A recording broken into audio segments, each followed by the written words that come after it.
all the money is theirs Joint. together. Whatever it is it the business, is it their personal account, but everything is together. Yeah. Do you think that's the best way to I join really a do. I marriage? really do think so, because otherwise, then you can say, "Well, I did this and you did Yeah. that," and so then whatever. Like, it's much nicer to say, "We built this life together. Yeah. We helped each other raise our children. We helped each other pay off the house." Yeah. That sort of thing. Then it becomes a joint effort. Yeah. I can't tell my friends that we have a joint account. Why? Everybody who is inviting us to their house and all the friends we are meeting, they're either the second wife Or the second outside of the Mennonite culture, yeah. Yeah, third wife, third husband with step kids, almost everybody. Divorce has never been an option in our culture, because in the Bible it talks about one man, one woman are joined for life. Yeah. One family, one spark, one child, for all plan. We go together hand in hand. For all plan. Love like that can move the land. Through every storm, through every plan. We shine, we rise. For all plan. For all plan. For all plan. My name is Marcellus, my wife's name is Charity, and our son's name is Dos. Now, in this video, we are still on our differences and our cultural differences and or similarities, and we started these episodes. I believe we've done, this is the fourth one, and we were tracing the life of a child from birth to adulthood, so that we at least try to cover as much of our differences and similarities as much as we could, because it's a big topic. We are still finding out new things about ourselves, and yeah, try to comprehensively cover that topic. So we had left last time at university. Now, like, the kid was moving from teenagehood to youthful, to the youth stage, and I don't really know much about, well, I know very little about the bridge between schooling and work in your culture. Because in my culture, we are conditioned from a very young age that you have to go to school to succeed. And that is mostly because of our baby boomer parents' generation who thought education was everything. Now, my generation and then generation after me are learning that, well, you know what? Education is not always the key to success. Yeah, there's more to life than just education. So I'm looking forward to learn more about that, your culture, because I definitely do know most of your people do not go to college. Well, you did go to college, and that is an exceptional scenario, right? It is kind of. So, do you want to take us through that? Let's start with you. Sure. So I'm going to tell you a little bit how the norm is for my culture, and then I'll tell you a little bit what happened to me. So normally you graduate, especially in the community I grew up in, you graduate at 8th grade. You go on to kind of like be learning under your parent. If you're a son, you learn under your father, you learn his trade, or you might work for someone else in the community that you have an interest in. Say if you want to do construction and your father is is a dairy farmer, you might work for somebody else, but you work under somebody in your community learning how to do a skill. And a daughter usually is at home learning how to become a housewife and a homemaker and learning how to cook and can and all that sort of thing. Sew your clothes and just how to try to make a home that will eventually be a good environment for a husband. So, and then if you're in a Mennonite Anabaptist setting, I mean, it's pretty common between 20 and 25, even as young as 18, you start dating, you get married, you go on to have children, and that is your life. Women generally don't go on to school because we feel that being a housewife and staying at home and taking care of our family is a very important job. To raise your children, to be the influence in their lives that you want them to be. And so there's not really room or a necessity to keep going on to college for a degree. Yeah. Because your degree is motherhood. So that's kind of how that is. For me, I did date a few times. Those were non-successful.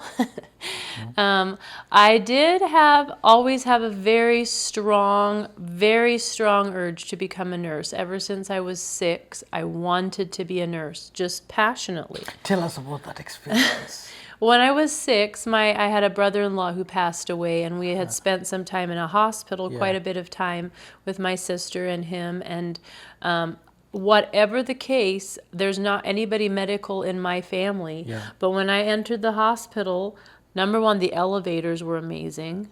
Ooh, And the other thing is, I can still remember how it smelled in there. And I just thought, if I ever will get to do anything, I want to be a nurse. And it just literally never died.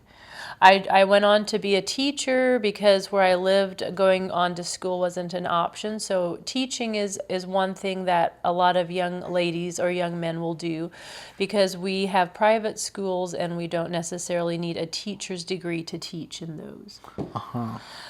So I did teach school. I taught school at a Russian Baptist church church school out here. I taught out here in Oregon at the grade school here for a year.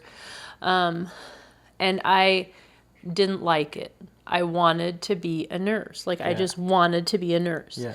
So then at age 21, my parents decided to move from Missouri to Kansas, to a church in Kansas that was a lot more accepting of higher education. There's a doctor, there's a couple nurses, quite a handful of nurses. We have an anesthesiologist. There's quite a variety of medical people in the congregation, in the community out there. So that's a more common thing.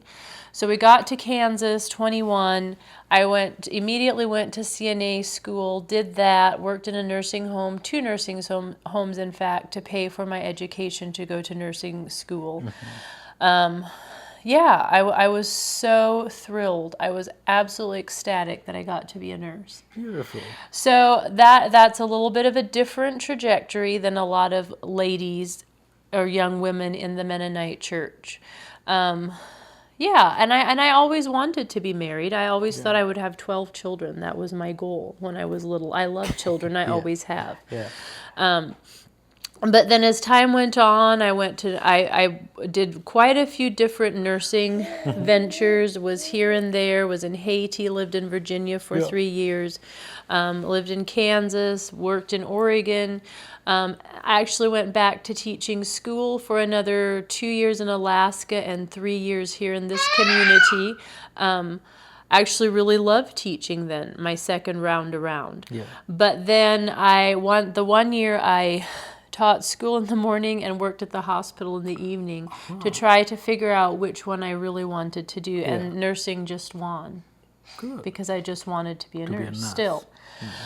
So I got to 35, 36, still no husband. That's pretty different. I mean, and to be frankly honest, it's a little bit of an unusual spot to find yourself in a Mennonite community being a single older lady. You don't really have... It's a little bit more difficult to voice an opinion because you don't really have a husband to talk through. Women generally don't speak much in church. Yeah. They usually feed their thoughts through their husband. The husband gives his opinion and the wife's opinion, whatever they've decided together. So, and if you go in a group of people and everybody's a couple, I mean, you feel a little bit like the one person out. So Would you, with your nursing degree, would you intimidate Mennonite boys? Would they see? I don't know. Would they see that as a change, a significant change in culture, and nobody wants change, and would not necessarily? I don't think that it would be that that. would intimidate. I most of honestly the don't men. know. I actually asked my mom the same question. I Yeah. said, why can I not have a husband? Like, why? Is there something about me? Is it that I have a career, that I can make, good money? Like, Yeah. how is this? And she said, I don't know. I don't know that. Destiny. But now I know that it was because I was meant to wait for you. So it's okay. So, Yeah. but that is a pretty different path than a lot of Mennonite ladies would take. So I have a job. I did end up buying a house because I wanted something to work for. That was before I married you. So now it's our house. But anyways, so yeah, that's pretty different. That's a pretty different event than usually happens. But how is it for you? So, in Kenya, so just as I already mentioned, you are conditioned to believe you have to go to school, get a degree, then make that degree work. So, for example, I did law. I mean, I was a very good student, high school, passed with flying colors. Got a partial scholarship, government scholarship, to go to study law in university. And so law to me was my whole life. Then remember, you have to go to study law for 4 years. That's the degree, Bachelor of Laws. Oh, right. Then after that, you have to go to the Kenya School of Law, Wow. or a statutory body that would kind of like give you the accreditation to practice. That was going to be 2 years until you finish that. Wow. And then admitted, then start practicing law. Then it was very unfortunate that at the time I was joining the University of Nairobi, like there used to be student strikes. Oh. There is this prominent, now he's an MP, called Babu Wino. He used to be like this prominent, very charismatic student leader, and he would, when if something happened, he'd just mobilize people, and people would go on strikes. People would. What were they on strikes for? What were students on strikes for? I mean, so many things. Just anything. I could say just anything. Just anything. Yeah, so many things, and people would. The strikes would cause. No, there were demonstrations actually, and sometimes would turn violent. People would get hurt, and the universities would be closed. I remember there was a time I just joined campus, and there was a lecturer strike that lasted, I think, 7 months. Oh, no. And we've joined campus. Now we're just staying in campus, not being taught or doing anything. Did you have to pay for that period of time? Yes. So that was really not good. But the other thing is, considering like I've got like some really good amount of scholarship from the government. So it's not as bad. I mean, But still, schooling that's is kind of a affordable. waste. If I didn't get that probably I wouldn't even have gone to campus because my parents would have not afford that. Then after that, so for I guess what I'm trying to say is, I'd spend probably with a delay 6 years in law school. Then after that, still there is another 2 years waiting for me. And in Kenya, it's not the same way as in this place where you have opportunities everywhere. You could work at McDonald's, or where did you work and paid your school A fee? CNA, like a certified nurse Yeah. assistant. So in Kenya, it's so hard to find those kind of like gigs that you'd work and study. It just doesn't happen. But for now, I think it's about your mindset opening. Right now, I feel like if I was to go through university again, I'd probably create an opportunity for myself as I study, or maybe leave the studies altogether. Then after all that period is when you're coming out of campus. Let's say 27 years old. You have nothing to your name, Yeah. okay, at that age. Wow. And then you start stomaching, you start looking for jobs, you start getting desperate. Then, after, if you're lucky, you get a good law firm. And this cuts across different professions. And law is pretty lucrative in Kenya, so that is the best case scenario. The worst case scenario is like you went and got a degree to be a teacher. Probably you'd never even find a job. Oh, that would be really deflating. So, yeah, and that feeds into the vicious circle of dependency. You don't have a culture of where people are building their own businesses, then their kids learning from the businesses and learning to do business. And then kids spend, instead of spending your prime years in school, meeting with different people, you're not really being raised by your parents. I would You think see, that in would your be the setting- biggest thing is that the influence from your parents is a huge thing. And if you're not Exactly. really, you were at boarding school, then you Yeah. went to university, you never really saw, or you were never around your parents long enough for them to influence you Yeah, very well. but I guess in American context, people also do go to universities, almost the same kind yeah, of I would say so. lifestyle, but it's different because of the Mennonite culture, which Right. is not that. So I feel that would be a better form of transitioning, where you spend your prime years, which I believe is from 20 to maybe 30. 28 or 30, Yeah. learning a craft, learning a trade. And if you don't like it, you would have realized it, let's say by age 24. Then you still have time to start To do- doing something adjust else. or do something Yeah, else. there's this book that I read in my first year in law school. It talks about the 10,000 hour rule. Oh, yeah. Outliers. It's called Outliers. I don't remember who the author was. Gladwell. Malcolm Gladwell. Malcolm Gladwell. I know. Exactly. Sure. So instead of you now starting to practice like whatever you've gone through school all those years, starting to get your first money at the age of 29, and then you realize, man, I don't like being here.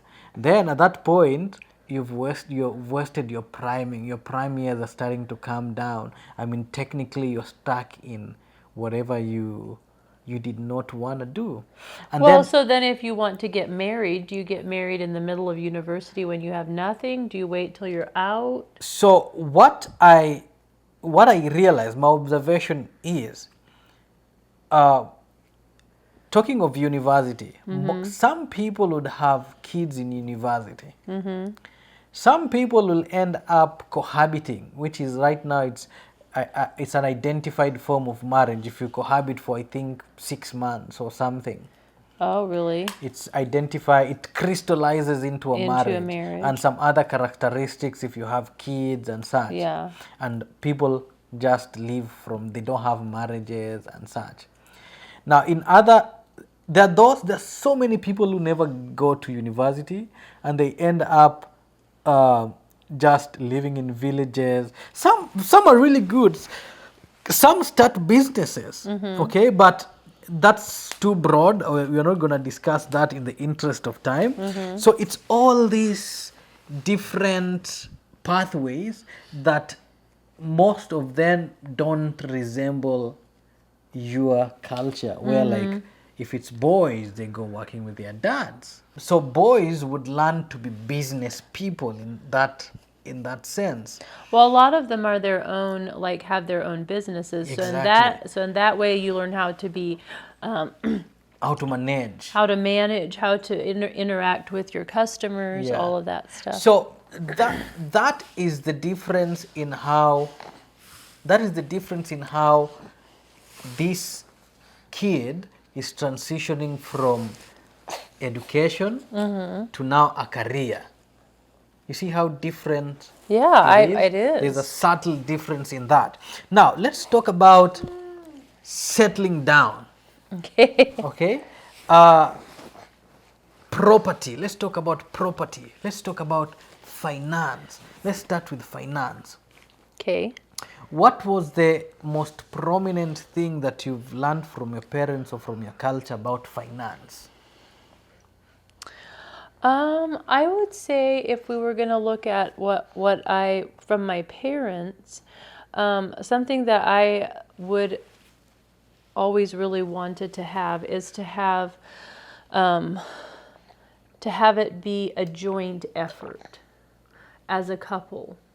Are you talking about being married Yeah. or just your own That's good. finance? Yeah. Married. Married and your own. So there can be a tendency, you know, if maybe one of the partners is better at finances than the other one, Yeah. it could go into say like, oh, well, fine, I'll just have my money and you can have your money and you do what you want and I'll do what I want. But I don't feel like that makes a very cohesive marriage. And it also, if you are in a relationship that you love and care for the person, you also trust them. And so to trust somebody with, you know, to share each other's money is a pretty big deal. Yeah. So I think that cultivates a really good relationship if you can work through learning how to have a joint account. Yeah. And how now in our culture, women generally don't work after they're married. Well, sometimes right after they're married, before Yeah. they have children, they'll have jobs or something. But once the children come, generally speaking, women don't work.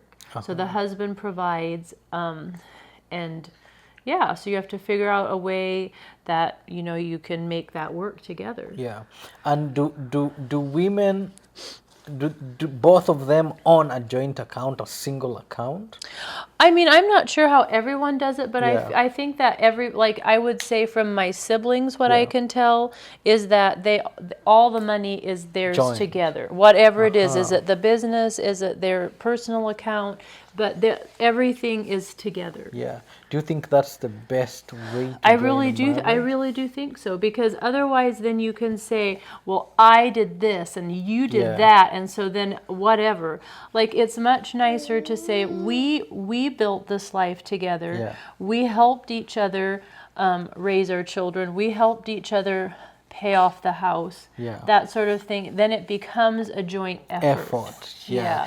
And that, I think that really solidifies you as a couple. Yeah. Like you're on the same page. You have it also makes you look at what are your goals? Where Yeah. do we want to be in 5 years? Where do we want to be in 10 years? Yeah. And then help each other stay on track as Yeah. far as where we want to go. Yeah, because you know, in where I come from, in my culture, like whatever you just said, that would have been out of the picture. Like right now, I can't tell my friends. Well, they're gonna know because I'm gonna say it. Like Yeah. now, I can't tell my friends that we have a joint account. Why? Because in my culture, I mean, it fed into the Western culture of independence. And now, because it's not an original thought, it's going overboard. Okay, because nobody, okay. like the friends I went through campus, most of them have out the school of thought, if I'm a man, I can't trust a woman. Oh, and If I'm a woman, I can't trust a man. Okay? So the thing is, sorry, pause a little. okay, good to have you back. So I was saying, so the mindset of a husband and wife, the idea of a husband and wife having a joint account is kind of like estranged, because nobody would want to trust the other. But my mind has changed, because take a look at this. Two people walk in front of an altar and make promises to them, make vows to them, to themselves. They do. Like they becoming one. And technically, even if you did not go in front of in front of an altar and you cohabited and it crystallized into a marriage, then What is a marriage? A marriage is a union. It is a between union. a man and a woman to become one. Okay, then why would you have separate finances?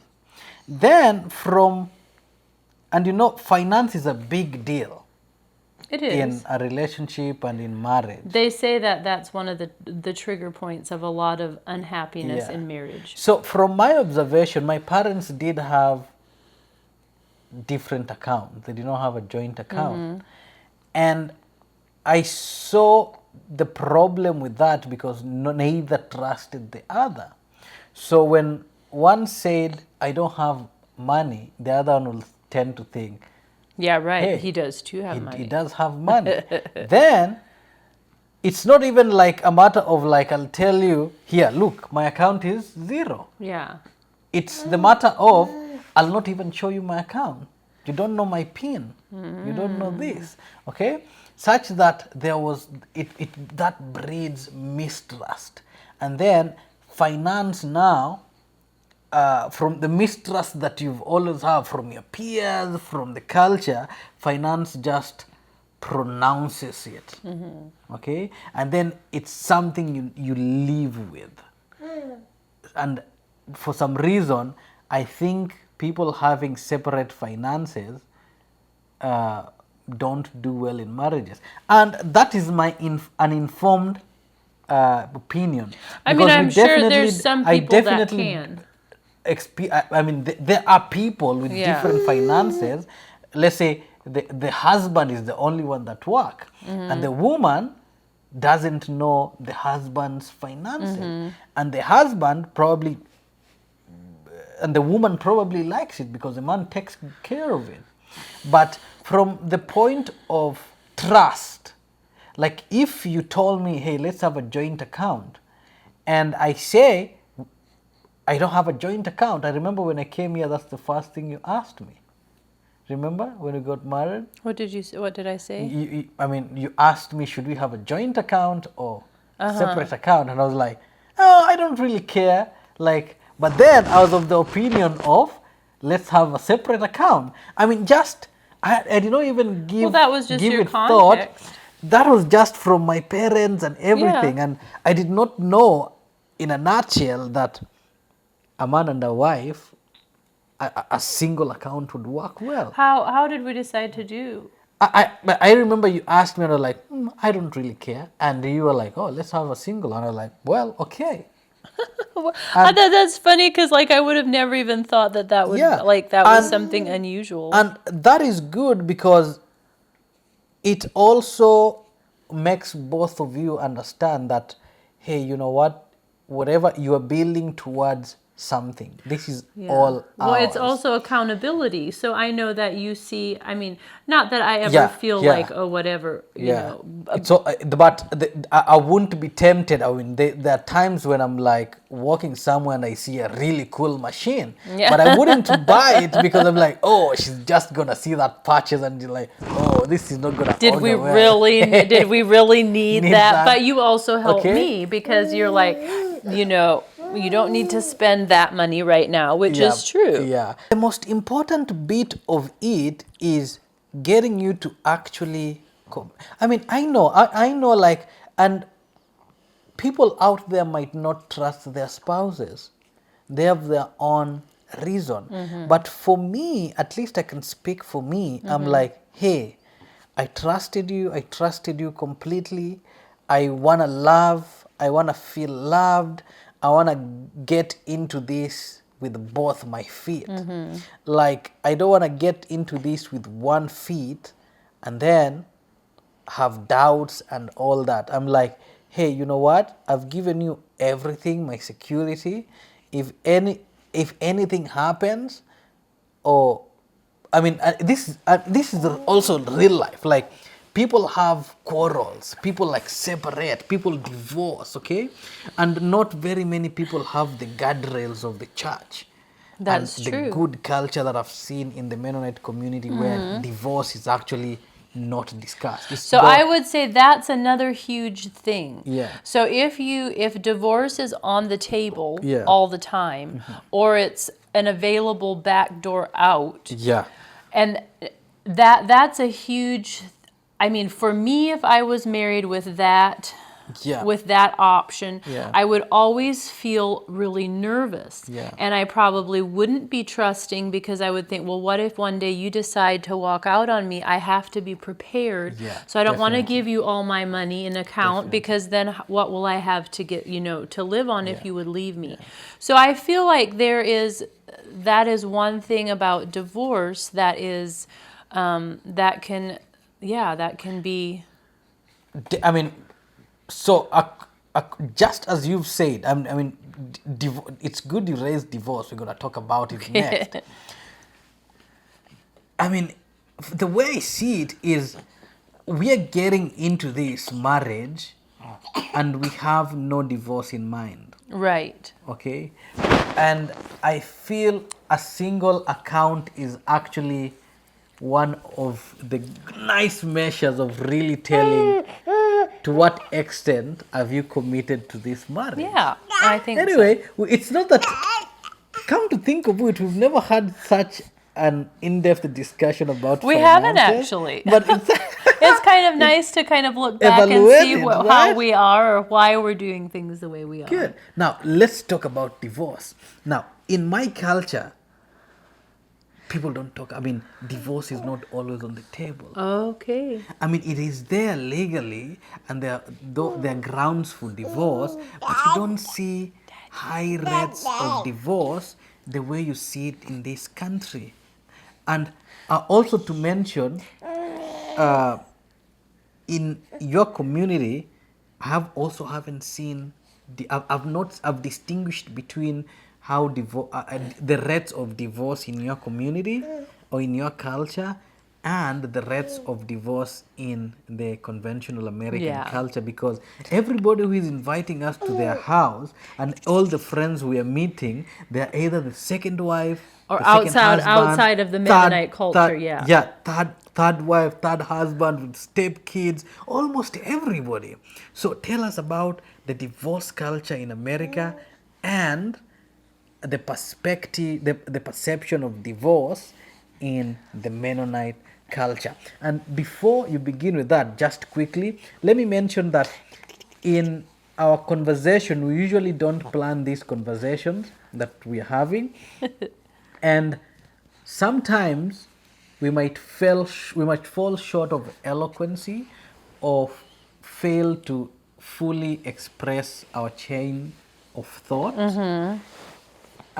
Just to make it clear, we do not seek to undermine any institution or anyone, and we do believe in the principles or the ideals of the United States of America, and we are not here to undermine anybody, because I notice I might speak about my history, I might speak about colonization of my country and all that, but that is just history. That is not political, right? So just have that in mind as we build this community and as we progress. Let's talk Well, about we it. also are not, just to clarify that, Mennonites are not political. We are political. That's actually really good to mention that. We are not political. We are apolitical.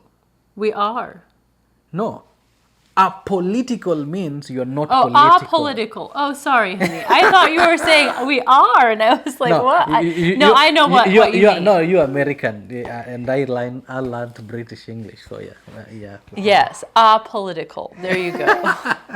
Okay. I mean, we're not naive to what is happening in the Yeah, world, I yeah. should say, but we don't vote, we don't participate in war and that Yeah. sort of thing. So if that helps you with some of the things we say. Yeah. So back to what was I going to say? Divorce. Oh, divorce. So divorce has never been an option in our culture because in the Bible it talks about one man, one woman are joined for life. Yeah. There is the option of divorce if there is a situation that is really terrible or like abusive or just, not working. Very rarely, but on occasion, there is a divorce, but then there is never remarriage. Ah, So if the situation is unsafe or abusive or whatever the case, and it just literally does not work and they cannot cohabitate, Yeah. you can divorce, you can separate, but then you cannot remarry. what are the grounds that would allow you to get married? To get In case of- married, yeah. if your spouse that you were married to dies, That's then the you only can. That is the ground. only grounds that we believe that you can remarry. Is if your partner that you have married for life dies, then you may remarry. Good. What would happen if you divorce for any other ground apart from death and you remarry and you are Mennonite? You won't be part of the You'll church be expelled anymore. from church membership, right? Would they prevent you from coming to church, or you'll come No, to church? you but can then- come to church. Everyone is welcome to our church. We're Yeah. not a closed community. We're not a Yeah. closed church. Anyone is welcome to visit at any time. Yeah. You are always welcome to come. But then it's a very, I guess we both now know how it feels Yeah. to not be members or not to be part of our community. Yeah. We're in the church, we come to church, but we Yeah. aren't members of it. It's a different feeling Yeah. than if you're just a participant in the activities rather than a member, Yeah. if that makes sense. Yeah, just as we did before I got baptized, Yeah. and then your membership was accepted to be transferred from Kansas to here. Good. So now we're part of, And now we we know are the members, difference. and it's We not, feel yeah, included. you do feel Yeah. included, you are given jobs, we help each other, Yeah. all that sort of thing. So it just changes the feel. And I think if you are at a point where you want to be divorced and then you also have changed your beliefs to the point that you believe remarriage is okay, Mm-hmm. then I don't feel like you're even going to be in the Mennonite church anymore Yeah. anyways. Yeah. So I don't think that's usually the case. Good. Good. But I know there's a lot of divorce, there's a lot of remarriage, there's a lot of joined families in the American culture. I am not here to criticize that. I know what I feel is that I would feel very distressed if I was divorced and had to find someone else, because bottom line what I know is that if you can't make it work with your partner Yeah, now, yeah. you take you and your personality and your problems to the next the next marriage. one. And we can't ever say, well, it was all his fault. Yeah. You know, it always is two people, a little bit of both. And so I just don't feel like it really helps, at least from my perspective. If you've if you've married without a lot of forethought or preparation, or maybe haven't asked God to help you, maybe you've married somebody who isn't a good partner for you. But I think that even happens sometimes in our circles, and then you just learn to make it work. Yeah. Yeah. Unless there's, like I said, like abuse or something else. But you can, if you both believe in Jesus, you are both walking towards the same goal. You can, it takes a lot more work, I think. Then that actually brings us to, and I think that's the reason why you don't see the rates of divorce in Kenya as high as in America. Well, the rates are increasing because Kenya is heavily borrowing from the Western. from the West at such an alarming rate. But I think the reason why parents did not have that was because one of them or both of them decided they're gonna keep quiet or resolve their issues, and then that way the marriage would persist, instead of each of them getting angry and deciding, hey, you know what, this thing is we call it irretrievably broken Yes, down. Yeah. Okay, and then decides to abolish the divorce. And it's not a beautiful thing, because if you have kids, they're gonna be traumatized. There's that separation. If you're going into a different relationship, you're gonna be carrying all that It's true. baggage. It's true. Okay, so yeah, I guess that's a good I definitely could say it's a good lesson from the Mennonite culture to control that urge to exit a relationship. I mean, Yeah. I guess where that comes, yeah. And to try to rectify the problem, and in that way I know it could be hard, and probably I'm just talking and making it sound easy, but not everything no. everything is easy. Things are hard. I mean, we also have had to work through a lot of things. Yeah, exactly. I mean, we could have probably easily said at the beginning, okay, this is just Not working. This is not working. We're Yeah. going to call it quits. Yeah. But we want it to work. Yeah. We really truly do. And we're not thinking, oh, well, if this doesn't work out, I'm going to divorce you. We have an There's exit. No, we don't have an exit strategy. Yeah. We're in this together until we're dead. So Yeah.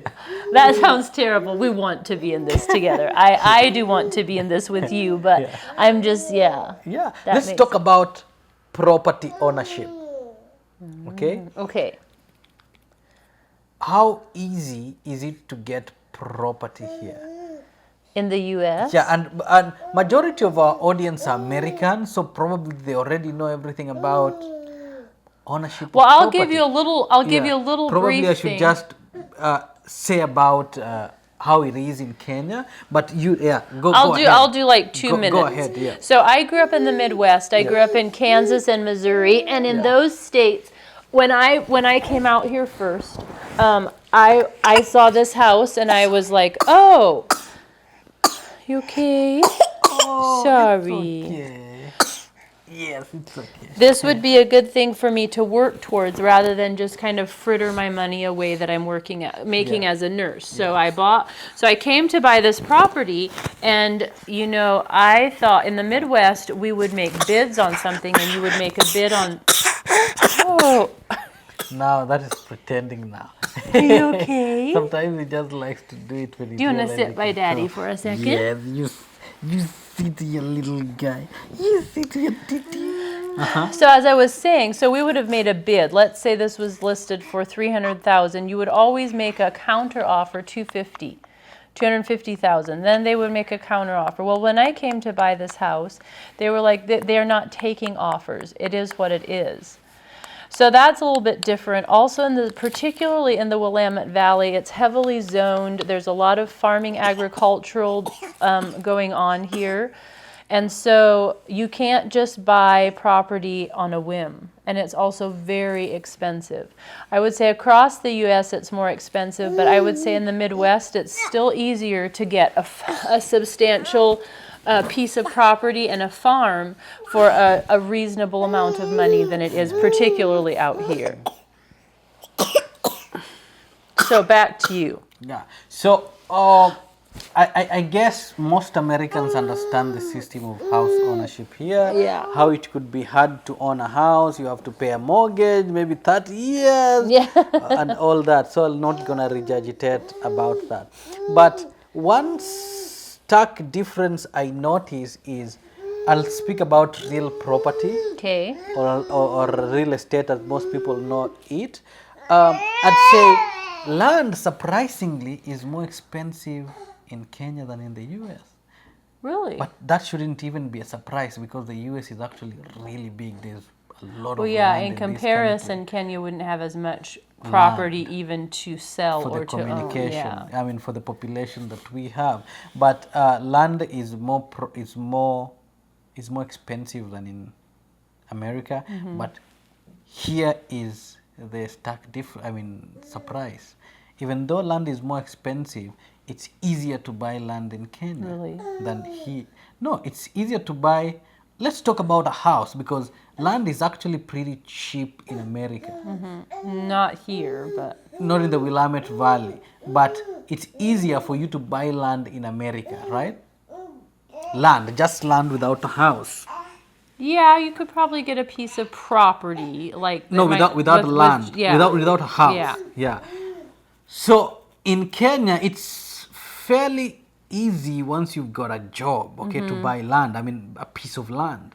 It's also, but this is what I really wanted to talk about: house, owning a house and buying a house or building a house. So I grew up in a mud house. Then later on in life, like at the age of 19, is when my parents like started thinking about building something different. My mom started building a stone house, okay? And in Kenya, it will be way cheaper in comparison to the US to build your house. Oh, yeah. And that's why you're having people build with bricks. You have on mortar a whole house, building with stones a whole house, and you having people here building with timber, because I guess it would be enormously expensive to build with rocks or bricks. But anyway, and I still don't understand why it's easier to own a house in Kenya than in America. So that is the stark, surprising difference, and I'm still yet to figure it out. So in Kenya, you'd actually build your own house, complete it in, let's say, in a year you'd finish your building it slowly. Let's say you don't have all the money at once. In a year you'd finish building your house and own your house. As compared to here where you have, I mean, it's all very few people could actually buy a house with cash. So people would buy the house, and essentially you call it, people here call it buying a house, when it's actually mortgage. Well, you are buying it. Yeah, technically you don't own that house until you finish paying Well, it. it's true, but it's still in your name now. Oh yeah. So, but that was just so different. You know, in law school we talk about charges. Yeah. In Kenya we refer to whatever we call, you call here mortgage, you call them charges. And even though we learn about it in theory, and I've come across files, one or two, where people like took charges to buy a property or charged a property, and then they'll pay over time. I mean, we don't really see, it's not very common. So you would Someone save just money to buy it? Will save money, buy land in cash. Well, that would probably be better here too, but Yeah. it's just kind of, it's a little harder, And then I guess. build a house. And not build a house by themselves, which Mennonites do it by themselves and make it cheaper here in America. They would hire a mason, and a mason will have their own crew. Okay, but if you do that here, now that's what will make it insanely expensive. Yeah, it would. If you hire out all your labor to build a house, it's unbelievable. Yeah, exactly. So that is the difference. Yeah. So in this video, we've talked about Kind of a lot of different things. the bridge between school and career. We've talked about Financing. finances. We've talked about settling down, building a house. We've talked about marriage. We've talked about joint account and Divorce. finance. We've talked about divorce, and we've talked about ownership of property. So I feel we shouldn't prolong this video. We have company in a few minutes. Yeah. And we should get to it. So yeah, we should end this video. So the other thing is, we are hoping to do one more video on kind of the end of a person's life and the future generations. That will be our concluding episode for this particular series. And then we are hoping to move on to something else. So, but thank you for all your attentiveness and your comments. We do read them and we really appreciate them. So thank you. Yep. Yeah, just so you know, it's because of you guys that we make these videos. And from your comments, we are inspired to keep on making these videos, to keep you uplifted, to inspire you, just anything that is edifying. Yeah, and just to share our life with you, and to, yeah, we enjoy having you on our journey. Good. Okay, till the next one. Okay. Yeah, see Bye. you. Bye. Bye-bye. Bye-bye. He's done. Okay.